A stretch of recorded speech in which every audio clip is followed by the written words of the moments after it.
and welcome to the live series Straight Off the Bat, a show that covers the need to revive, survive, and adapt to the new normal of COVID 19. Join us on Thursdays as we speak to individuals across multiple industries who will help you understand financial literacy and education. If you're joining us from Facebook, thanks. Click that like button, follow, subscribe, and continue seeing content that help you manage your money. Today, we're having a conversation about smart financial planning for families in Trinidad and Tobago. We have the great privilege of talking to Garth Thomas. He is an agent for the Richest Corporation and also is a facilitator at the Central Bank National Financial Literacy Program. If his voice sounds familiar, it's because you would have heard him on Every Cent Counts on Power 102 FM. And we are so delighted to have him join us today because he has a wealth of knowledge, which, if you've come to this show before, you know that this is really about me learning about a lot of stuff. And then you just kind of, ask your questions. Don't worry. So let's bring Garth in and have this conversation about smart financial planning. So, Garth, good morning. Are you there? Just want to make sure we are hearing you clear. Great morning to you, Paula. I am most here. I hope I'm not Okay. anywhere else. All right. So, I'm your host, Pauline, and today we want to talk about financial planning because it's not something that we necessarily speak about in like in our families. We had this discussion previously with a central bank representative where spending money or money in general is a learned behavior. It's not something you're born with. So in your opinion, what is financial planning? That's an excellent question, Pauline. Financial planning is about creating a structure. But let me take it this way. There are three critical elements in a financial plan and in any plan. The first element is clearly identified goals. So, in the context of financial planning, step number one, the planning process begins with the identification of specific goals. Step number two is identifying the available resources that you can mobilize, the currently available resources that you can mobilize in order to achieve that predetermined goal. And the third element is the time element, that there's a timeline within which you want to achieve these goals. All right? So those will be I would say those, to understand financial planning, you need to understand that. So the end result is a structured step-by-step process for taking action in order to get to where you want to go. I mean, I'm taking notes here because this is so applicable to all of us. And I mean, bear with us, Garth, because I feel like you're going to have to say that at least 10 more times in the next 50 minutes Okay. because, we attach emotion to money. And there's certain things, especially when you didn't grow up with money, when you get access to it, you feel this need to be like, okay, well, I am going to spend this because I don't know if you know about meme culture. You always say you're worth it, so go spend it. But it's so interesting what you said there about available resources because when you get access to a credit card, your first credit card, that feels as though that's available to you. What is your response? What is your suggestion? What's your opinion on somebody who gets their first credit card? Well, I would put it in a drawer far away until I have structured my plan. If when it comes to your finances in particular, life in general, and your finances in particular, if you don't have a plan, you're living by guess. And if you're living by guess, the odds are not in your favor. Okay? So a credit card is a mechanism that provides you with easy access to credit. It is more of a spending mechanism than anything else. Although because some of the benefits that are attached to credit cards will allow you to accumulate miles or points and stuff like that. But that is not the main thrust of a credit card. A credit card is really about ease of access. And in my experience, most people feel that their biggest financial challenge is that they're not working for enough money or they don't have enough access to money. This is not true because there's a principle that governs financial planning, which I call the XXTMI principle. All right, that's homegrown. XXTMI. The first X is for expenditure. The second X is for expands, and TMI is to meet income. Expenditure expands to meet income. And a credit card is a mechanism that facilitates XXTMI. So I'm not saying that you cannot use a credit card wisely. As a matter of fact, one of the former financial controllers at UTC, they gave a presentation once, and it was really great because she pointed out how she used her credit card just to pay for things that she would normally spend her money on,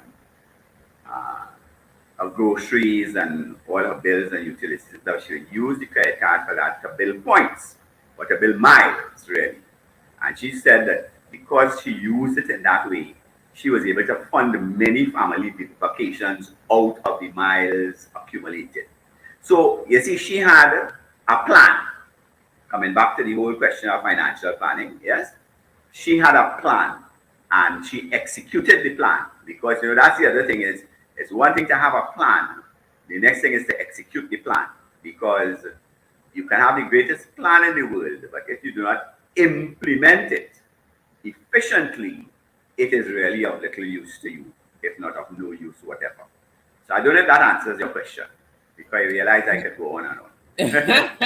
Yes, and to that point about the credit card, I have my own story. My first entry to credit cards was a failure, complete failure. I was in very bad debt because I made bad decisions.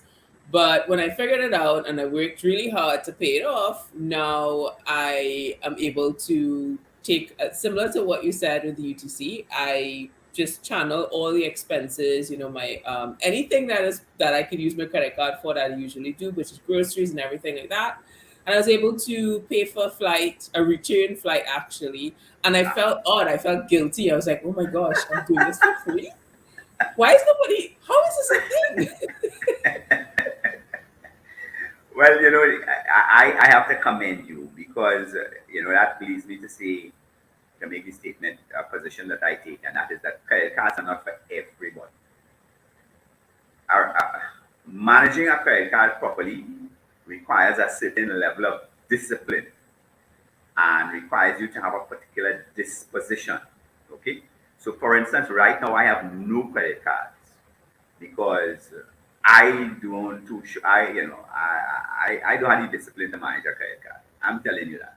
I have debit cards. With the introduction of debit cards, I shut down all my credit cards and I go with a debit card. Yeah, the debit card gives me access to do purchases online and all the other stuff, pay my groceries, everything else. I'm working out of my debit card. But I am not going to say don't have a credit card. I'm just saying know yourself. That is key. If you know you do not have the discipline to manage the credit card properly, then it will manage you, and that will be not in your best interest. So you have to make a hard decision relative to whether or not a credit card is for you.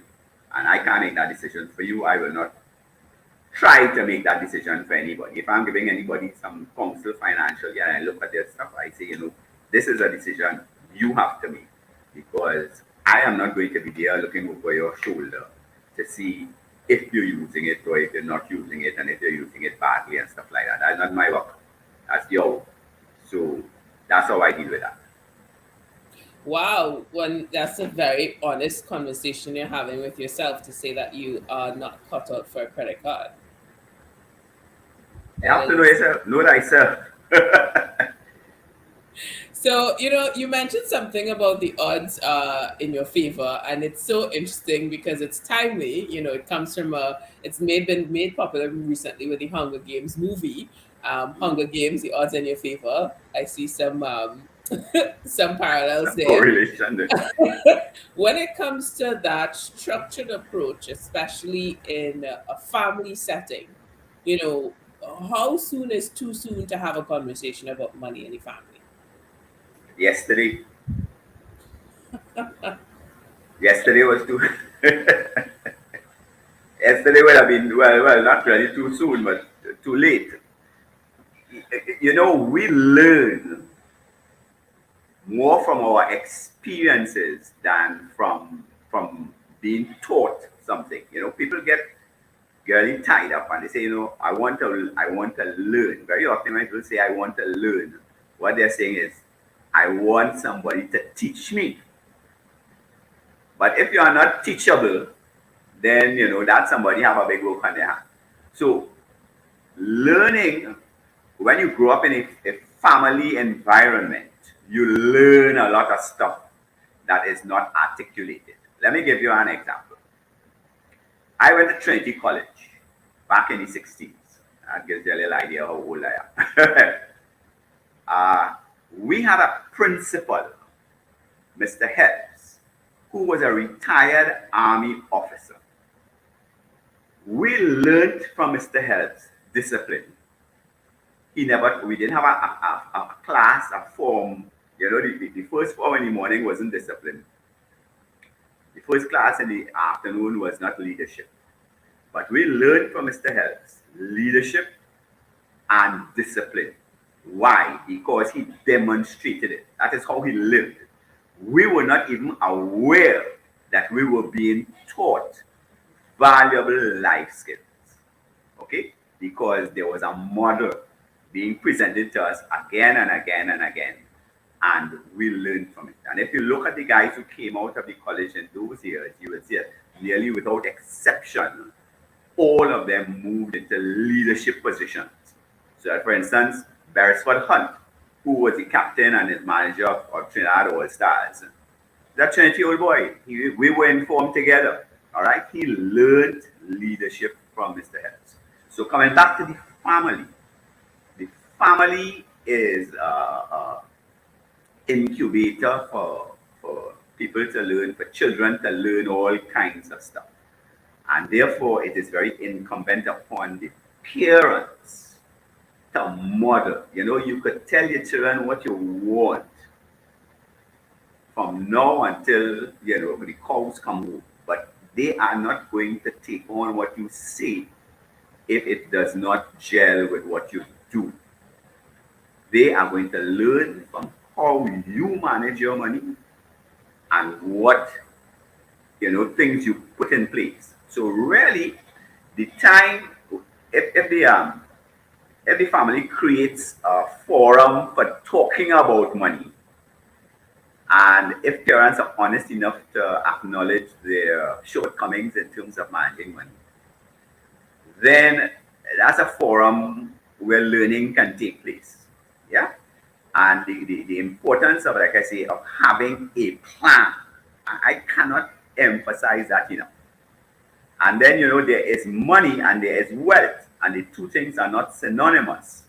So I am really bigger on wealth creation planning than I am on financial planning. Financial planning to me should be a subset of wealth creation planning, because wealth is not just about having plenty stuff, having plenty money, and having big house and nice car and stuff like that.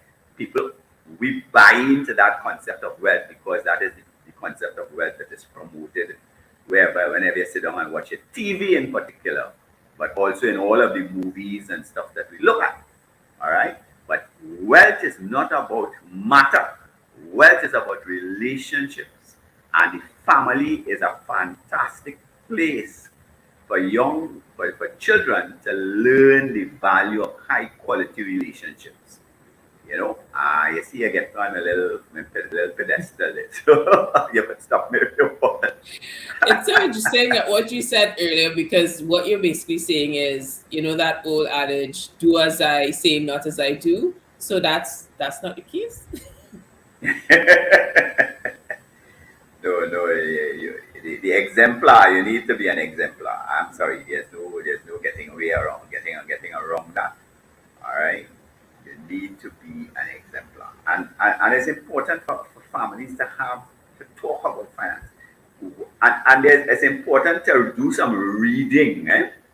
I always on my radio program, I always recommend people as their basic manual for financial planning, The Richest Man in Babylon. That's a book, The Richest Man in Babylon by George Clason. It is a very easy to read book. It's a very engaging book. It's like an adventure story, but it really distills the critical elements that are required in structuring a financial plan for yourself. And I think all families should have that as their base text in terms of structuring a financial plan. It is simple and it is powerful. And the nice thing about it, it's available free online. you can get you can get an audio book on the Richest Man in Babylon online absolutely free. So that would be Okay. my recommendation. That is a good place for us to just pause for a second, because I want to elaborate more on the structured steps towards wealth versus, this idea of financial planning versus wealth planning. Yeah. I really need to understand what that looks like, especially in the context of family who don't necessarily have that income that was handed down to them. So we're going to ask a little bit more about that right after the break. Sure.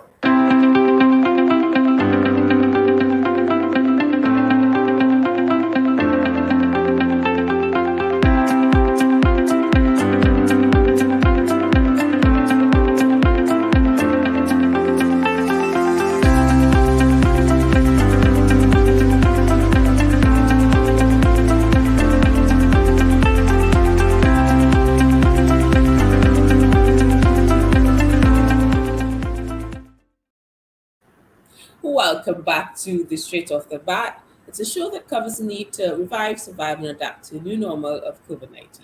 Join us on Thursdays as we speak to individuals across multiple industries who will help you understand financial literacy and education. If you're joining us from LinkedIn, don't forget to smash that follow button and continue seeing content that will help you manage your money. Today, we're discussing smart financial planning for families in Trinidad and Tobago with Garth Thomas. He has a wealth of knowledge, and that includes his experience in the Unit Trust Corporation as well as a facilitator at the Central Bank's National Financial Literacy Program. His voice may sound familiar because he has a feature called Every Cent Counts on the Power 102 FM. So let's try to squeeze out as much information from him as possible. He mentioned earlier, in case you missed it, we had a discussion about, financial planning versus wealth planning. And I need you to, for those who may have missed it, just identify what that means. Because growing up, I had friends from different sides of the spectrum in terms of, being able to afford the latest trends and trying to make sure that you have food on the table. That other spectrum is actually me. But with that said, it's like you see people having access to resources that you don't have, and you think, well, okay, I have to just make money in order to afford those things. But what you're saying is, hey, maybe you should be focusing on wealth. What is that? What's the difference there? If you can elaborate for us. The critical difference is that the focus of financial planning is money. And because of the way how we live in a capitalist world, and in the capitalist system, money is king and money trumps people. I'm sure you've heard in many movies and books and stuff where people say, this is not personal, it's business. And it sounds almost as if the two things are at odds with each other. Yeah? And wealth focuses less on matter, whether it be possessions or money, and more on people and having a high quality relationship with people. Now, what do I mean by a high quality relationship? I mean, it's a relationship where your primary concern is helping the other person to become the best that they can be, helping them to develop their ideas, helping them to realize their dreams. All right? That is the focus of a wealth relationship. Whereas in the money relationship, in the financial relationship, the finances are stripped of that whole emotional and relationship dimension, which is sad because as human beings, we need relationships and we need high quality relationships. So if I backtrack a moment and talk about the finances, remember I said that, that the process begins with identifying clear-cut financial goals. Similarly, you can say clear-cut wealth creation goals. All right. And then the second step is identifying the resources that are available. And those resources fall under two broad categories. You have your tangible resources, which will be all your money, cash and property are your essential material resources, tangible resources. And then you have the intangibles, which people pay little attention to. You see, there are two critical elements in planning, in financial and wealth creation planning. Those elements are the tangibles and the intangibles.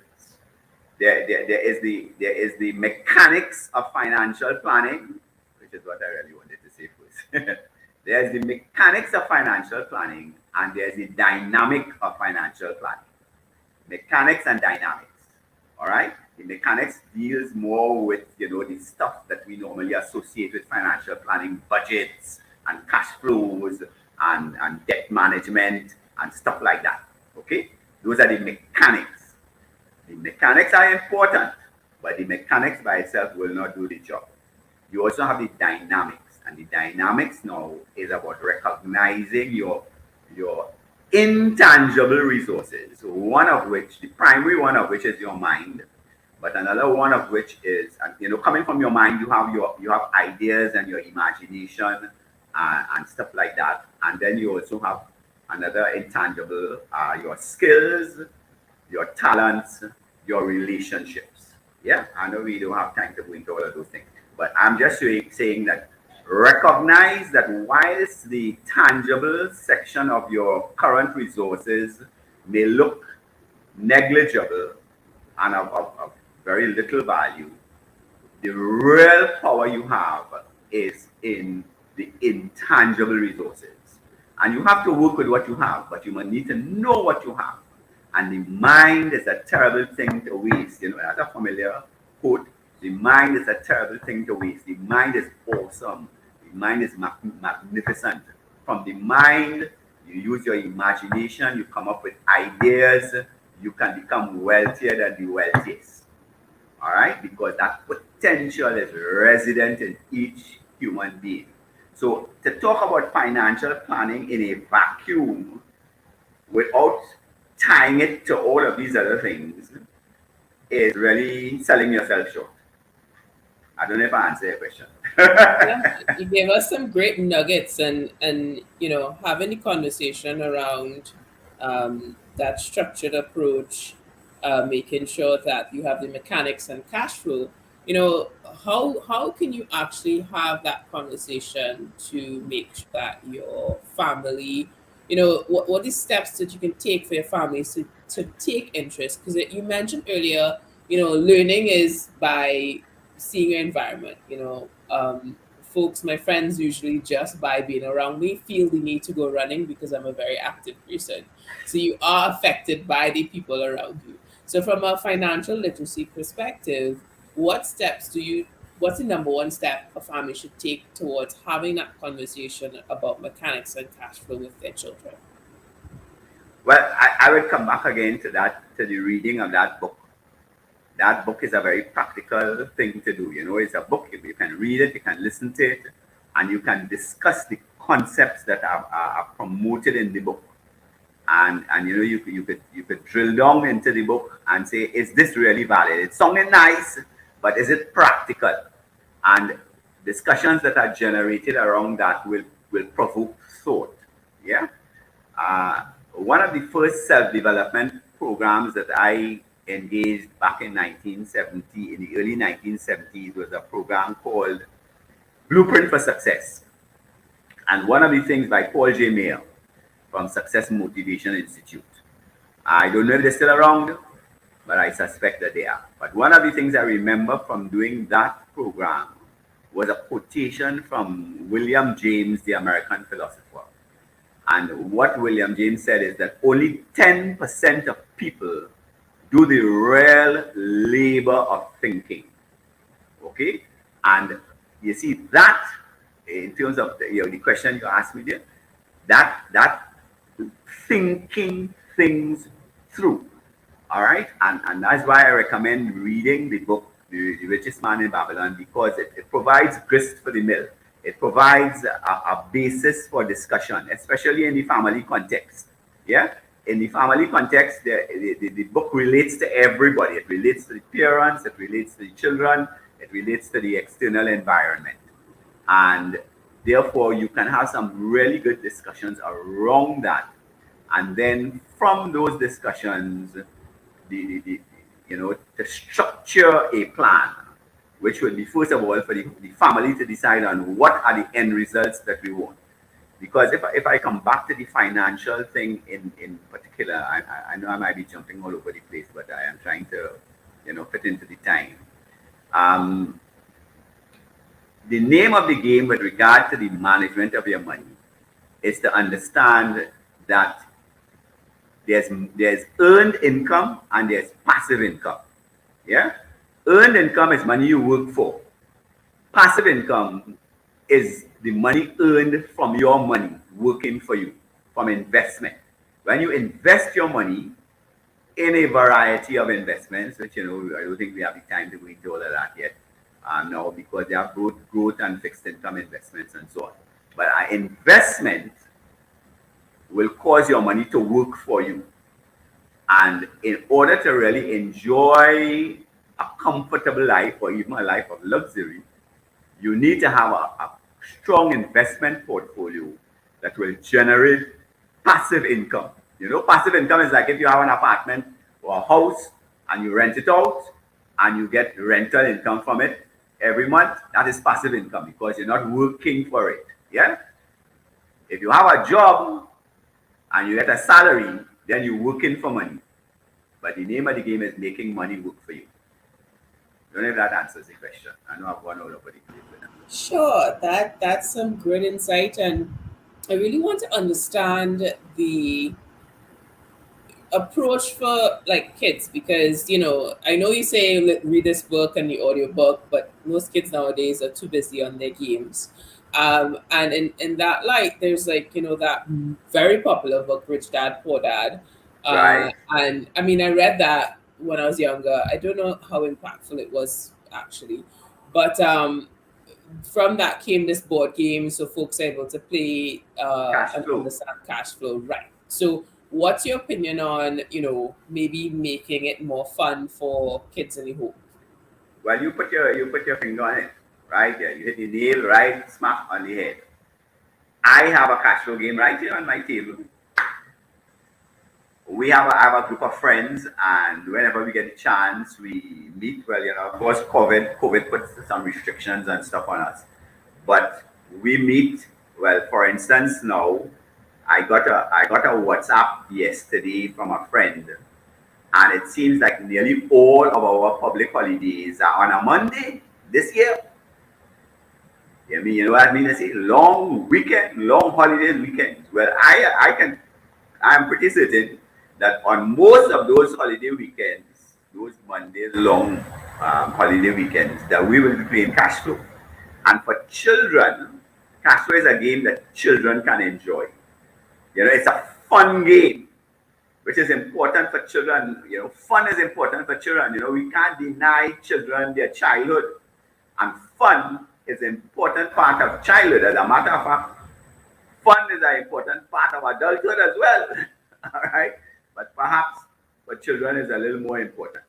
Children must have fun, and that cash flow game provides an opportunity, especially in the family context, for the family to have fun, and whilst they are having fun, they are learning without even realizing that they are learning. Any family that engages the cash flow game frequently, the children will automatically manage their money as they become adults. They will manage their money on the basis of the principles that govern that cash flow game. That cash flow game is amazing. I recommend it as a mind changer. You see, because the mind aspect of it is very important. That we have a mindset. We grow up with a particular mindset, and you were talking about it a little earlier on.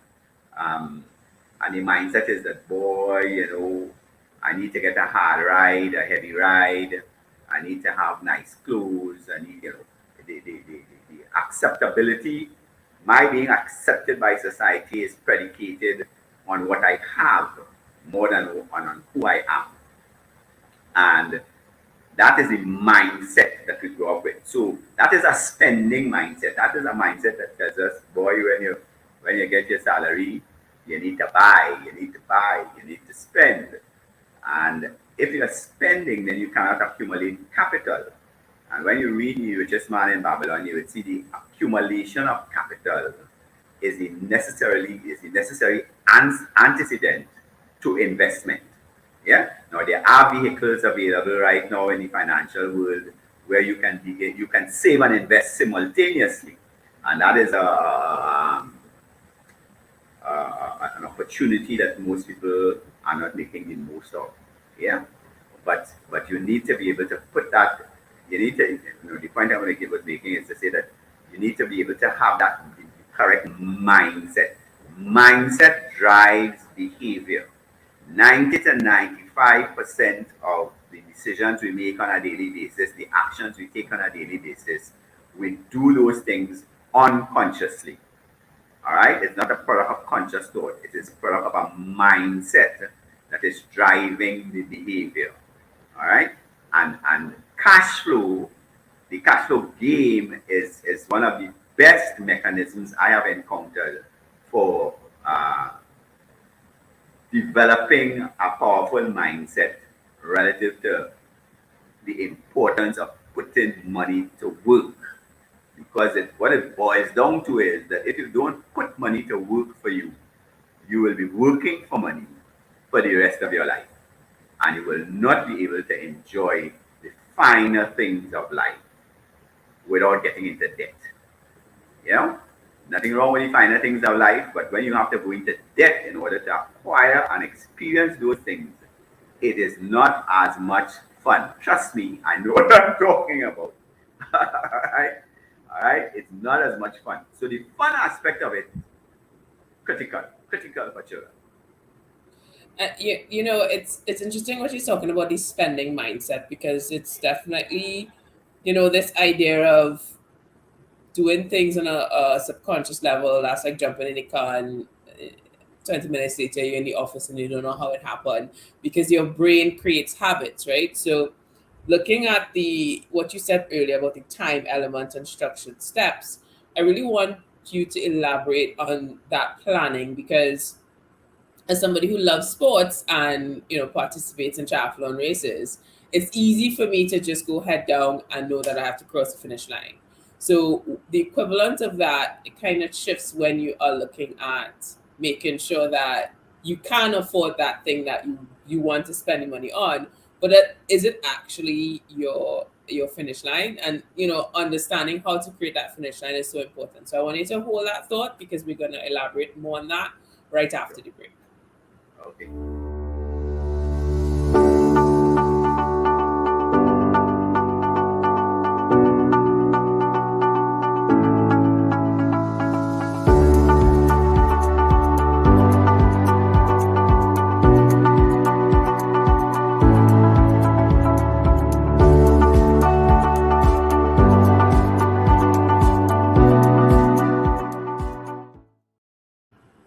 everyone, and welcome back to Straight Off the Bat, a show that covers the need to revive, survive, and adapt to a new normal of COVID 19.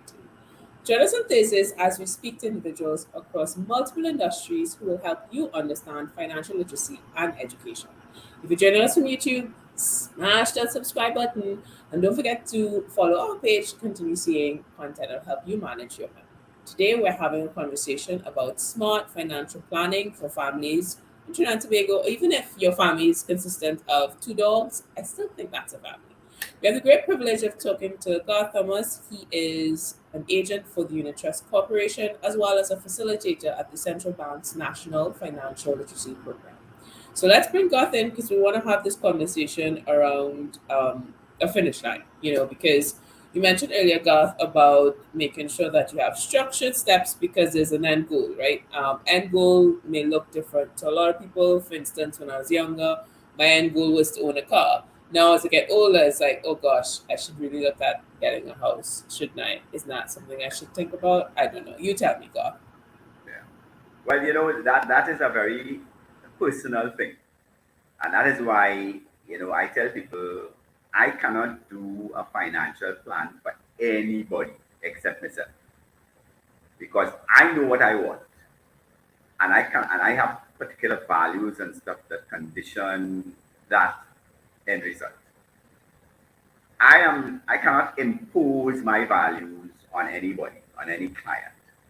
So the client has to, and I always tell my clients that there's work that has to be done that I cannot do for you. I can give you guidance with regard to doing it, but at the end of the day, you have to do it yourself. So when it comes to establishing the finish line, I can give you some parameters and tell you what that finish line should look like. And that is just on a general basis. So for instance, the finish line, if we take it just purely in the context of finances, the finish line should represent a portfolio of investments that will generate multiple streams of passive income. Okay, that has to be your finish line. A portfolio of investments that will generate multiple streams of passive income. So you could say, well, God, for example, all right. So I will tell you, if we put that finish line portfolio, if we say 50% of that finish line portfolio should be low risk investment, pretty guaranteed stuff. So there you will get like pension, group pension, individual pension annuity, savings in a credit union, any low risk mutual fund, pardon me for recommending the good income fund of Unit Trust Corporation, but bonds, treasury bills, all of those are really low risk fixed deposits. All of those are really low risk investments. Yeah.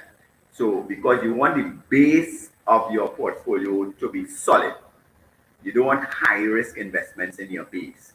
You want your base to be made up of fairly strong stuff, more fixed income type investments than growth investments. Although there's room in that portfolio for property. All right. Now, I see property can provide you with both capital growth over time and income. All right. So you can get a flow of passive income out of that. That's your base. Above the base, you can have stocks and shares. All right. So you have 50% in these solid instruments, bonds, and stuff like that. And then the next 50% on the top, you can have stocks and shares. You can have perhaps a little higher risk with mutual funds. You can have, if you want to get into the cryptocurrency arena, you can go there. I would advise very great portion there. I would say 10% perhaps max of your portfolio up there. All right. If you want to have your own business is a high risk investment. People don't understand that having your own business is a high risk investment. So I can give you that kind of a overview of what that finish line portfolio should look like. And once you make those things, once you have identified those things, then you can put things in place toward building those particular segments of your portfolio. But the portfolio at the end of the day will provide you the objective of structuring that portfolio is to provide yourself with multiple streams of passive income. And I stress multiple streams because if you only have one stream of passive income, which is what most people end up with, i.e. a pension, you're very vulnerable. Okay? Things get bad in the economy nationally or internationally, and that pension is in jeopardy. As has happened to people in the States, over the last in 2008 when things started to go south and banks had to get shored up and stuff in the States. There are a lot of people who had retired already and had the IRA and stuff like that going, and they were relatively comfortable, and these people had to go back out to work. So a lot of them working at fast food places and stuff at the counter. All right. So you don't want to have a single stream of passive income. That's putting yourself in a very vulnerable position. You need to have multiple streams of passive income. Okay? And it is doable. It is doable because remember, on the starting line section of that program, because I said the planning process begins with the finish line. But in the starting line, we identified resources. And one of the resources that we identified in the starting line are your skills, your talents, your mind, your ideas, your imagination, your intangibles. So let me give you a question that will help you to leverage those resources that you have. Because remember, you can only work with what you have. You can't work with what you wish you had. You can't work with what you hope you're going to get someday. All right? The only thing that you can work with is what you have. And you need to begin to work with it now. There's no better time than now. So you want to leverage your prime financial resource. And imagine I've been talking about finances for so long and I have not identified our prime financial resource. Actually, I mentioned it, but I didn't identify it as our prime financial resource. And our prime financial resource is our mind. All right? Let me give you then a question that you can ask yourself that will leverage that resource. Yes? So, quick recap. You've identified your finish line. You know where you want to reach.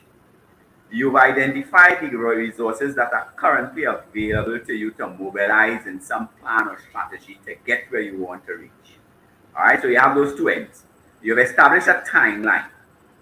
And let me take a side here for a moment and say that, we grew up in an environment which tells us that we need to work until age 60 or 65. Yeah, sorry about that. It tells us that we have to work until age 60 or 65. And I am saying to you, that is not necessarily true. The capitalist system has developed that paradigm because they want you working for them until, you use up all your energy and then they turn you out to pasture. You do not have to conform to that paradigm. I recommend, and I recommend it for individuals, I'm recommending it to families. I recommend that you use a 10-year timeline. So you have your finish line, you have your start line, and you have your timeline. And now you ask the question that will leverage your prime financial resource, which is your mind. What is the question? The question is, how can I get to where I want to be using the resources that I have within the time frame that I have set? You want me to say that again? How can I, is the question. How can I achieve my objective using the resources that I have within the time frame that I have set? Now, that is not a question that you can ask once. Actually, what you have to do is develop what I call the how can I mindset. One of the principles I live on found in the scripture is seek and ye shall find. Seek and you shall find. And this question allows you to develop a seeking mentality, a how can I mindset, however you want to describe it. But it is activating your prime resource to search for data that you require in order to implement the plan that you have. Yeah, that is what it is doing. And you begin to get ideas. If you keep asking that question over time, you develop that kind of a mindset. You get ideas out of the blue. And the ideas are the stuff that you will use to structure your plan.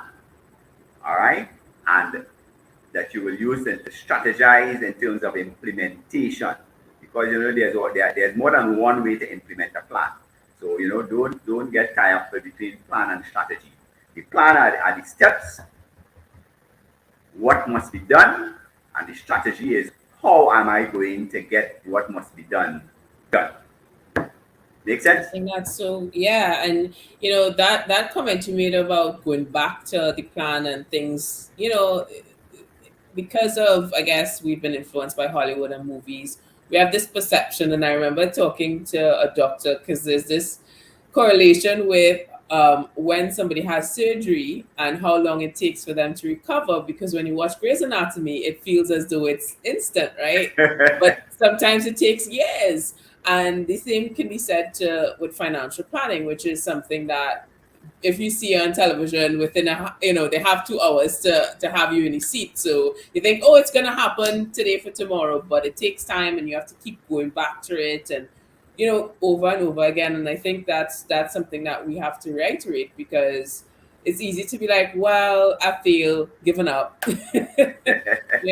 but what you're saying is so important. And I want to elaborate more on the time frame, because sometimes you may think something is now for now, but what is the reality of what it looks like? Because a lot of us are scrolling through Instagram, TikTok, seeing these things that are happening, and we're thinking, well, I want to live that lifestyle, and it's going to take me all of 2 years right after school, and it's going to happen instantaneously. So I would like you to share your advice right after the break. All right.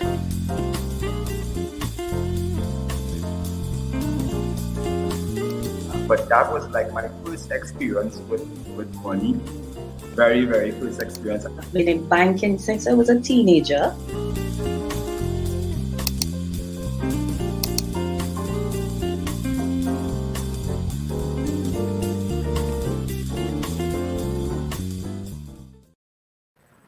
And welcome back to Straight Off the Bat, a show that covers the need to revive, survive, and adapt to the new normal of COVID-19. Join us on Thursdays as we speak to individuals across multiple industries who will help you understand financial literacy and education. If you're joining us on LinkedIn, don't forget to smash that button, because you will continue to see content that will help you understand how to manage your money. Today, we're discussing smart financial planning for families in Trinidad and Tobago. If you're watching this outside Trinidad and Tobago, I can assure you it will help you regardless. We have the privilege of talking to Garth Thomas, and we're going to bring him in one time because we have less than 10 minutes to have this discussion around time frame. We had, we really elaborated on things that refers to your financial planning versus wealth planning. You had the discussion around available resources, having the right mindset. But that time element, I think, is something that we really need to discuss, because if you, for instance, didn't necessarily have your parents sitting down with you telling you, hey, this is what's going to happen, this is the reality of the world, it can be a little bit, mindset is a little clouded because we're being taught by social media now. They say it takes a village to raise a child, and that village now includes technology. So with that it said, what is a reasonable approach to say, okay, this is how long it'll take me to reach my financial goal? Because I've seen this a lot. We have this toxic positivity. Oh, I'm just going to work hard. I'm going to get it. What are some of the kind of the questions and milestones we need to set for ourselves for it to be realistic? Well, realistic is a very iffy term. Because what determines reality, perception, they say, determines reality. But overnight success, as Gladys Knight and so aptly put it, overnight success does not happen overnight. So you want to have a time frame. And I have recommended, I said a little earlier on, I recommend a 10-year time frame. And I'll tell you why I recommend a 10-year time frame. Because even if you are deep in debt today and you apply the template that I have shared, finish line, start line, timeline, and you ask the question, how can I? Then the time frame you're slotting into that, how can I in 10 years time get from where I am to where I want to be? Work expands to fill the time allocated for its completion. And let me say that again. Work expands to fill the time allocated for its completion. So you have on one side of the scale the reality that overnight success is not going to happen overnight. And on the other side of the scale, you have the capacity for work to expand to fill the time that you have allocated it. So you have to strike a balance between the two. And from my experience, the 10-year time frame is a reasonable time frame. Because it is reasonable because in the earliest of that time frame, you're concentrating on developing your mindset that will drive the whole process, that will enable you to develop ideas, to think out of the box, and to come up with ways of doing stuff that people have not engaged so far. So there is there's the creative element and the innovative element and the entrepreneurship element, that all of these are present. Yeah. And therefore I would say, the 10 years is a reasonable time frame. And the point I want to really underline, Pauline, is that you don't have to wait until you reach age 60, 65. Why wait until, physically your body might be, might be losing your zest and your energy to quote unquote retire? We didn't use that word so far in the discussion. But retirement, that's a whole new discussion there. That's a whole new concept. What is really retirement? Retirement is when I rock back and don't do anything, or it's retirement when I engage my life's work instead of doing a job for somebody. Those are all things there in that mix. So I don't know if I answer your question again. Yeah, and that conversation about retirement is a good place for us to steer this conversation, because what is retirement? I actually have vacation due next week, and I was thinking, I'm gonna plan my vacation and do what I love to do, but I'm technically doing what I love to do right now. The fact that I'm having this conversation and I'm learning, I'm getting paid to do this, which is weird, So don't say that too loud.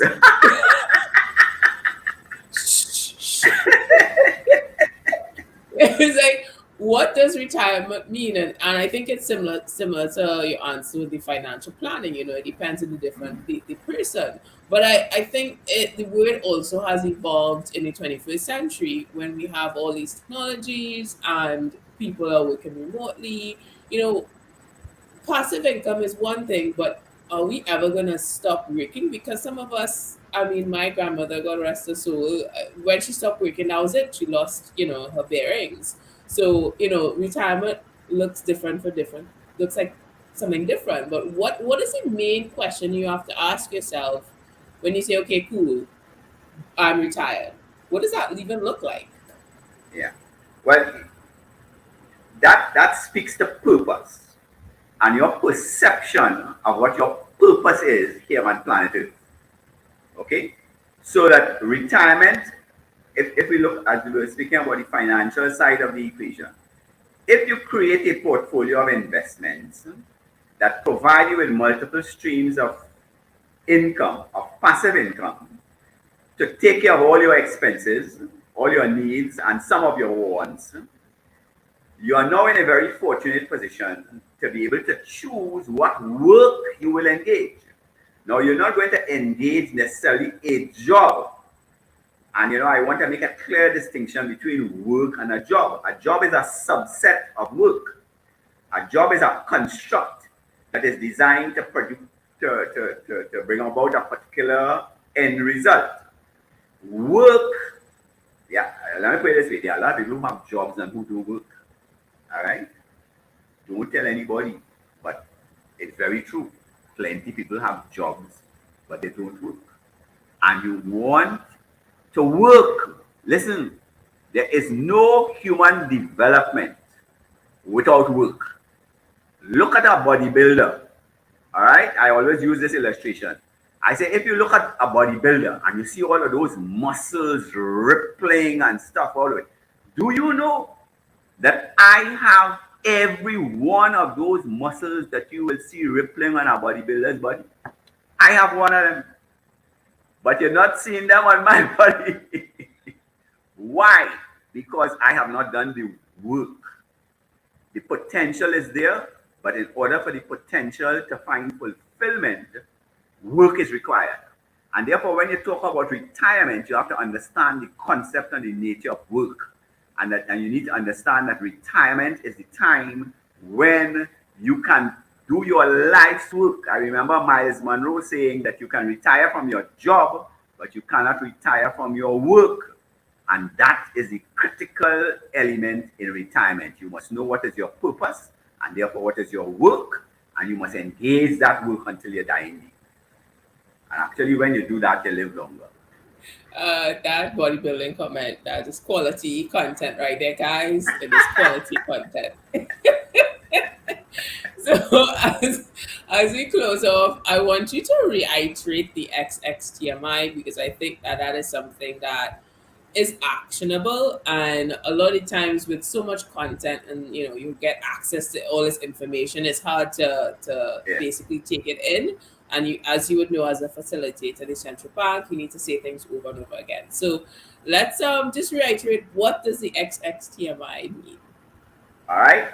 First X is for expenditure. Second X is for expands. And TMI is to meet income. Expenditure expands to meet income. What this says in essence is that the solution to your financial problems does not lie in working for more money. Where it is in learning to manage the money that you work for. And what I have posited in this program today is that managing your money, the money that you work for, requires you to accumulate capital and to invest and to build a portfolio of investments, because you don't want to have a single investment that is standing up on one leg. You will get pushed over very easy. All right. So you want to build a portfolio of investments, and I said you need to have 50%.